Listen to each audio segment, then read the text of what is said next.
Class 10 आपके पास new topic है revisiting rational numbers and their decimal expansion revisiting rational numbers and their decimal expansions. तो आप लोगों ने 9th क्लास में आपने डेसिमल एक्सपेंशन के बारे में पढ़ा था, रेशनल नंबर का। तो रेशनल नंबर का जो डेसिमल एक्सपेंशन होता है या तो वो टर्मिनेटिंग होगा या नॉन टर्मिनेटिंग रिपीटिंग होगा। नॉन टर्मिनेटिंग रिपीटिंग होगा, ये आपने 9th में पढ़ा था। उसी को हम फर्दर आगे स्टडी करते हैं 10th क्लास में, तो हमें मिलेगा in this section we are going to consider rational number. इस सेक्शन में यानी कि हम जिस टॉपिक को पढ़ रहे हैं उस टॉपिक में we are going to consider rational number. एक रेशनल नंबर ले लिया मैंने, इसका नेम है पी अपॉन क्यू। ओबियसली आपको पता है जो पी अपॉन क्यू जो रेशनल नंबर होता है उसमें Q does not equal to 0 होता है, जो डिनोमिनेटर का पार्ट होता है। And explore exactly when the decimal expansion of P upon Q is terminating and when it is non terminating और रिकरिंग। तो हम देखेंगे ये जो पी अपॉन क्यू है कब ये टर्मिनेटिंग होता है, कब ये नॉन टर्मिनेटिंग रिपीटिंग होता है। कब ये नॉन टर्मिनेटिंग होगा, नॉन टर्मिनेटिंग रिपीटिंग होगा, और कब ये टर्मिनेटिंग होगा। किसको? पी अपॉन क्यू जो आपके पास एक रेशनल नंबर है। इसके लिए आपके पास एनसीईआरटी में एक थ्योरम है 1.5 पे, let X is a rational number. X कोई रेशनल नंबर है आपके पास। Let X is a rational number whose decimal expansion terminates x आपके पास एक रेशनल नंबर है जिसका डेसिमल एक्सपेंशन कैसा है आपका, टर्मिनेट हो जा रहा है, टर्मिनेट से।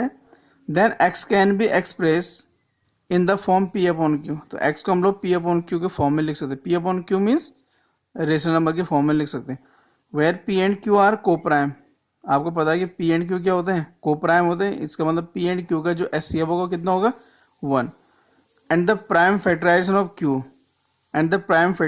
q is of the form 2 to the power n 5 to the power m, 2 to the power n into 5 to the power m, where n m are non negative integers. तो basically meaning ये है कि x आपके पास कोई एक rational number है। x जो आपके पास रेशनल नंबर है हमने कह दिया कि वो क्या टर्मिनेट से, कैसे हो रहा है, टर्मिनेट हो रहा है। इसका मतलब ये है कि जो x है हम उसको p अपॉन क्यू के फॉर्म में लिख सकते। क्यों लिख सकते? अगर वो टर्मिनेट हो रहा है कोई नंबर x है, इसका मतलब कैसा नंबर होगा, रेशनल नंबर होगा, और उसको हम लोग p अपॉन क्यू के फॉर्म में लिख सकते हैं। p अपॉन क्यू क्या है आपके पास, को प्राइम है। और जो q है आपका डिनोमिनेटर, उसके जो प्राइम फैक्टराइजेशन होंगे वो 2 to the power n into 5 to the power m में होना चाहिए, और n m दोनों क्या है, नॉन नेगेटिव इंटीजर है।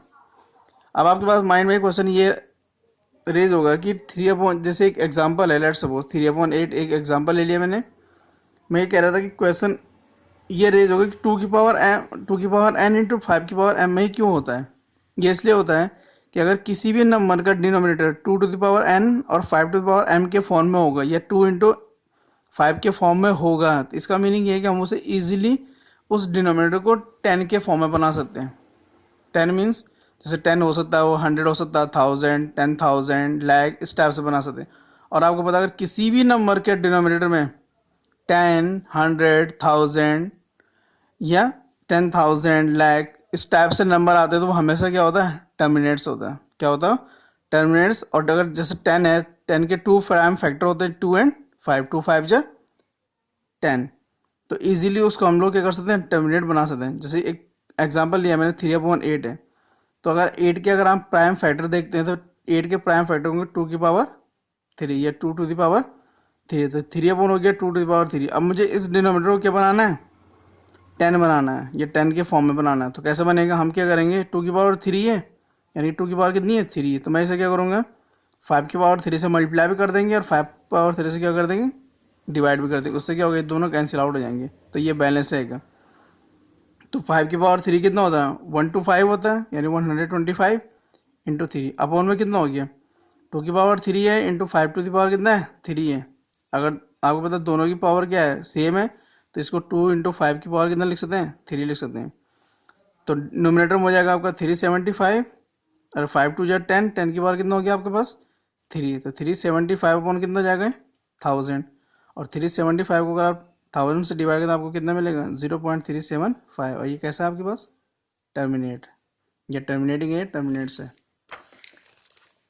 ऐसे ही same I am going to take another example, example number 2, 13/125, 125 में 125, तो 13/5 कितना हो जाएगा 3, तो फिर से अगर 5 और मुझे डिनोमिनेटर क्या बनाना 2n और 5m के फॉर्म में बनाना, इसका मतलब मुझे इससे किससे मल्टीप्लाई करना पड़ेगा, 2 से मल्टीप्लाई भी करूँगा, 2 से क्या करूँगा डिवाइड, तो 2 से मल्टीप्लाई कर दिया, 2 से क्या कर दिया डिवाइड, तो 2 कितना होता है 8, 5 है, 2 है, तो 5 दोनों की पावर सेम है, तो आप उसे होल पावर में लिख सकते हैं, 5 × 2 होल पावर कितना जाएगा 3, 13 से 104, ये 10⁻3, फिर से क्या 1000 हो जाएगा, इसको डिवाइड करेंगे तो ये 0.104 आएगा, तो ये भी क्या है आपका टर्मिनेटिंग है।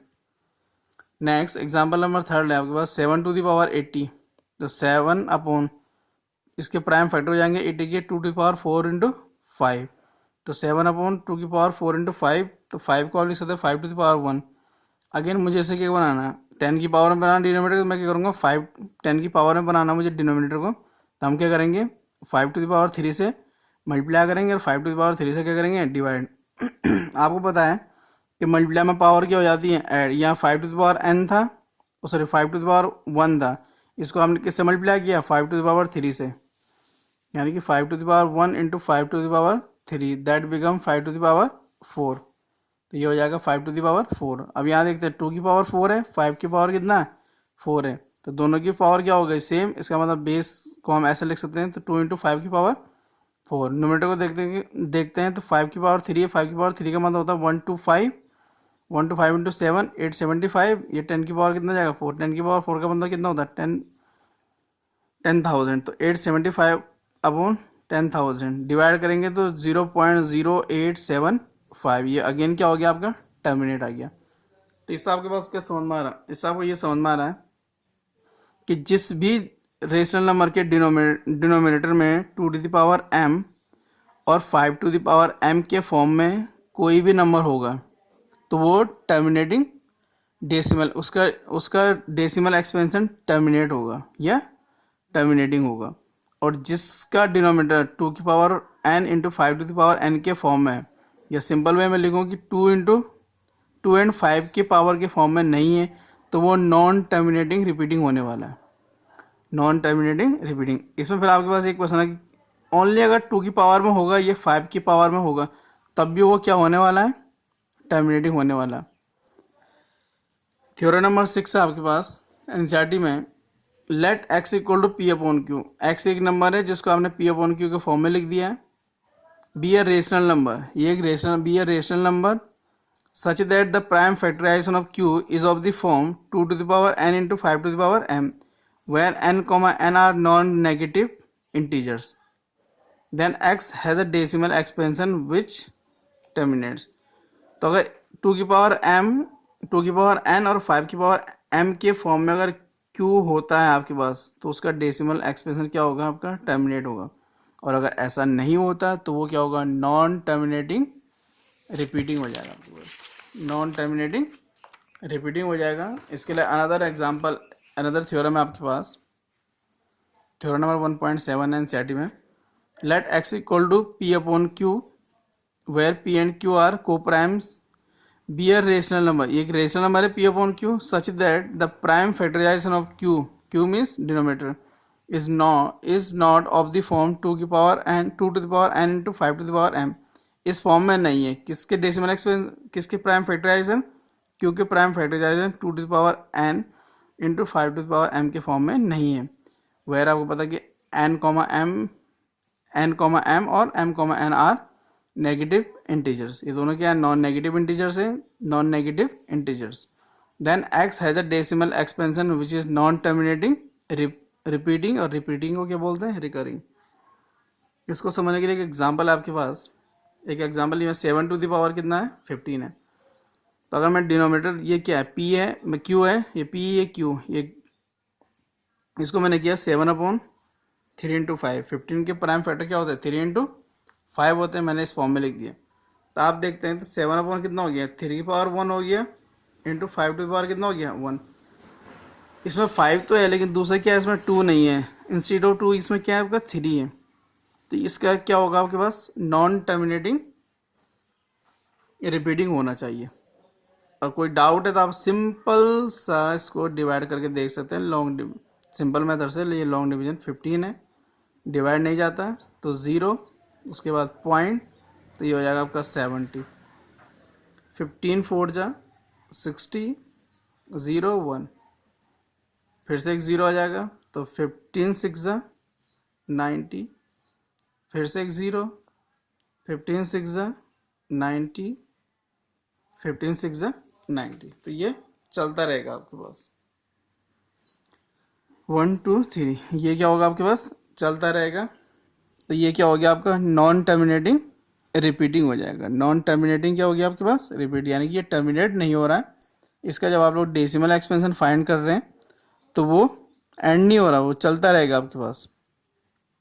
जो आपने 9th क्लास में पढ़ा था, कोई नंबर जब रिपीट होता रहता है तो उसके ऊपर हम क्या लगा देते हैं, बार। जैसे आपने और बार देखा होगा, 4.6 की पावर बार, या 3.2 इसके ऊपर बार, या 0.101 इस ऐसा बार। तो बार, जिस नंबर पे बार लगता है, इसका मतलब नंबर क्या हो रहा है आपके पास, इनफाइनाइट टाइम्स क्या हो रहा है आपका, रिपीट हो रहा है। एक नोट आपके पास, the decimal expansion of every rational number is either terminating और नॉन टर्मिनेटिंग रिपीटिंग। कोई भी अगर आपके पास रेशनल नंबर है तो उसका डेसिमल एक्सपेंशन या तो टर्मिनेटिंग होगा या नॉन टर्मिनेटिंग रिपीटिंग, या रिपीटिंग को क्या लिखते हैं आप लोग, रिकरिंग।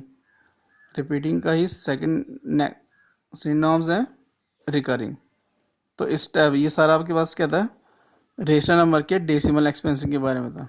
इसके बाद जो नेक्स्ट वीडियो आएगी वो आपकी इसकी एक्सरसाइज से रिलेटेड आएगी, जो ये रिविजिटिंग द रेशनल नंबर जो आपके पास क्या है टॉपिक है, इससे रिलेटेड आपके पास जो एक्सरसाइज है which is the last topic of your first chapter, और उसी के साथ आपका ये फर्स्ट चैप्टर एंड हो जाएगा। तो very soon I will upload the next video of same chapter. Thank you.